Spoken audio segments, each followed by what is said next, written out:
Preciso escrever um texto, uma carta, um documento e eu não sei por onde começar.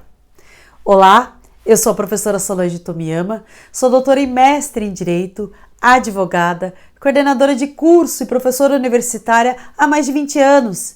E hoje eu quero abordar um assunto delicado para as pessoas que utilizam da comunicação como meio de ganhar dinheiro.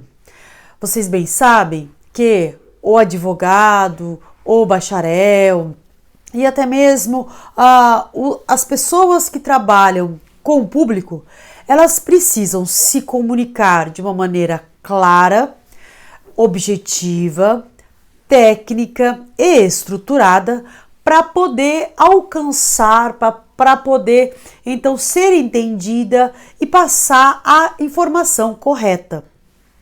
No vídeo de hoje, eu vou passar para vocês 4 estratégias que eu utilizo para poder tanto escrever a minha tese de doutorado, quanto os documentos institucionais, quanto advogada que preciso apresentar ou uma defesa, ou até mesmo apresentar uma petição. E aí, para contar para vocês como é que eu estruturo esse texto. Partindo do pressuposto que todos nós temos essa dificuldade, é até estranho eu falar sobre um texto desse, porque eu lembro que no meu mestrado eu sofri demais para escrever. Aliás, foi um parto esse sofrimento.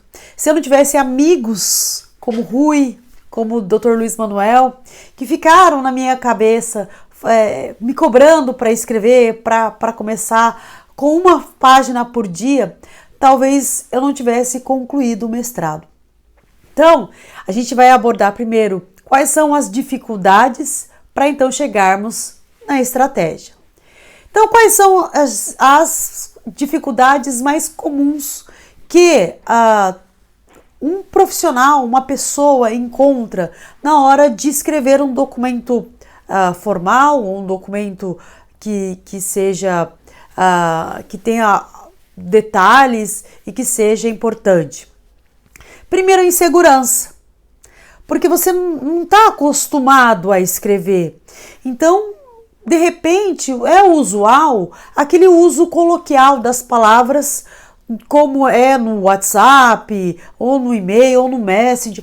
Você utiliza uma linguagem coloquial que você nem pensa muito, aliás, você nem sabe se você se expressou direito num meio de comunicação rápido como esse.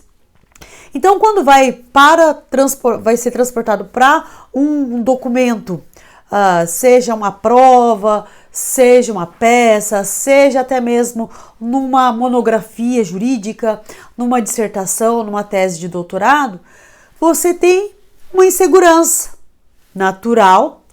E ainda você acha que tudo é ridículo, que você inclusive morre de medo desse ridículo, de ser passado por ridículo.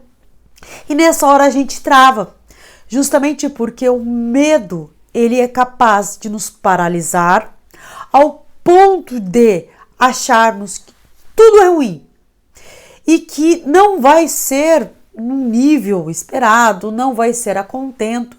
Então aí nessa hora do medo, a gente começa a olhar aquilo que a gente está escrevendo, ou aquilo que a gente já escreveu, como a coisa mais horrorosa. Nós somos os principais e os piores críticos que nós poderíamos passar ou se submeter. Justamente porque nós estamos propensos a nos censurarmos, a entendermos que aquilo que a gente está escrevendo não é adequado, não é bom, aquilo é ridículo, aquilo é feio, aquilo não tem sentido. Acho que, de repente, quando estou escrevendo, falta um vocabulário, falta uma palavra adequada, e aí você começa a repetir as mesmas palavras, e aí quando você lê, você fala, gente, que coisa horrorosa, sem sentido. Uma outra dificuldade é justamente o mal do século, que é a procrastinação. Nós colocamos outras coisas na frente ou deixamos para depois. E aí, tudo aquilo que a gente deixa para depois, a gente não faz. E aí, aquilo vai nos agoniando, porque a gente sabe que precisa produzir, precisa escrever algo, mas a gente não faz, e aí aquilo vai nos dando uma gastura, e essa procrastinação vai ficando para depois, até então que nós desistimos. Justamente porque, não consegui escrever até agora, tudo que eu escrevi foi um lixo, então nós achamos que não somos capazes, e que, portanto, é mais fácil o quê? Deixar para depois, ou fazer em outro momento, ou não fazer, ou não entregar, ou assumir mesmo esse fracasso. Que essa frustração, elas nos trazem um alento e eu tenho um amigo, o professor Gleibe, ele sempre fala que desistir é como se fosse um cemitério de várias possibilidades que nós não seguimos adiante. E quais são as estratégias, então, para não cairmos nesses erros? São estratégias que eu uso. Então, como advogada, como professora, como coordenadora, eu sei que eu tenho um documento formal para escrever. Então, primeiro eu me preparo, eu faço a leitura e o estudo sobre o assunto. Porque aí eu encontro inspirações de outros textos, de outras ideias, e encontro vocabulário.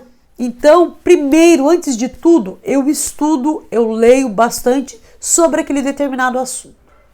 Depois que eu fiz a leitura e o estudo, eu começo então a contar para alguém, para um leigo, para uma pessoa próxima, aquilo que eu estou escrevendo. Qual que é a ideia, se ela faz sentido, se é interessante, se a pessoa está entendendo, porque o leigo, ele não sabe nada sobre aquilo que eu estou contando. E se ele começa a entender, já é um caminho, já percebo que eu sou uma boa contadora de histórias, que eu estou conseguindo atingir o objetivo contando aquele meu conhecimento. Então, contar histórias para um leigo nos força a termos um raciocínio mais lógico, um começo, meio e fim. Feito isso, eu coloco no papel, eu me preparo no papel e falo, bom, agora eu estou preparada para começar a estruturar o meu texto. E essa estruturação começa com brainstorming, uma tempestade de ideias que eu começo a colocar tudo de forma bagunçada mesmo, tudo aquilo que me vem, que eu preciso escrever, e aí eu vou colocando no papel. E foi assim que eu escrevi a minha tese de doutorado. Eu coloquei no papel tudo que vinha na minha cabeça. E depois eu comecei a organizar essas ideias numerando. Bom, isso é o primeiro passo. Essa parte é o segundo passo e aqui é o terceiro. E essa estruturação acaba sendo um roteiro de todas as minhas ideias que fazem interligação entre uma coisa e outra e que começa a fazer sentido. E aí, então, eu comecei a desenhar e comecei a estruturar. E desse roteiro, então, eu estabelecia metas para escrever. Bom, todo dia eu vou escrever pelo menos uma folha, 2 folhas. Depende do seu prazo e depende da sua vontade e dos outros projetos que você tem. Às vezes a gente não tem muito tempo para ficar escrevendo. Então, depois eu coloquei então essas metas e atingi essas metas, às vezes escrevi até bem mais, dependendo da inspiração, porque também tem dia que você não está inspirado para escrever e às vezes você não consegue alcançar essa meta. Então você acaba fazendo um equilíbrio, um dia escrevo mais, outro dia escrevo menos. Mas eu tenho que entender que toda minha escrita, ela não pode ser lida de imediato. Porque você vai achar ou muito defeito ou você não vai achar defeito nenhum. Então é como se fosse uma massa de pão. Você tem que deixar ela descansando de 1 ou 2 dias para depois você reler. E aí, como é que eu escrevo e como é que eu começo a escrever? Existem estilos. Existem pessoas que começam com um pronome. Este, aquele, ou com um demonstrativo, ou com uma preposição, entretanto, contudo, depende. Isso, independente da palavra, eu julgo que a primeira frase, ela é a mais difícil de ser escrita. É como se fosse um parto. Então você precisa então parir aquela ideia e aí você fica lá travando porque você não se encontra aquela palavra ideal.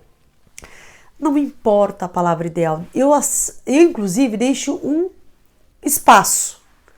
E aí e aí eu começo então a escrever. E aí no decorrer da escrita, aquela palavra que eu demoraria horas para pensar naquela palavra que é a palavra de impacto, que é o chamariz, ela aparece depois que a gente desenvolve as ideias.